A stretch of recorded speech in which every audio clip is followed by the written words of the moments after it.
ये देखो, मैं और तूतू हम लोग बाहर थे और मैं जस्ट घर के अंदर गई ये हाथ पंखा लेने के लिए, क्योंकि मुझे बहुत ही ज्यादा गर्मी लग रहा है। और ये गांडा मेरे घर में घुस गया फिर से, और देखो क्या कर रहा है, दिखाती हूँ आप लोग को। ये देखो, दिख रहा है, देखो कैसे सो रहा है। ये गांडा ना मेरा घर ना इसको बहुत ही ज्यादा पसंद आ गया ना। तूतू पसंद आया ना गांडा को। और मेरी तूतू रानी यहाँ पे खाना खा रही है। हाँ जाचे मुँह नीचे जाचे।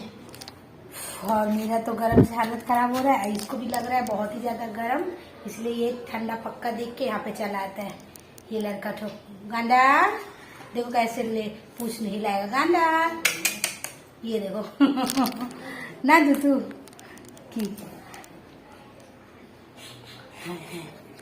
गांडा हाय कर दो। ओली बोली हाय नहीं करेगा।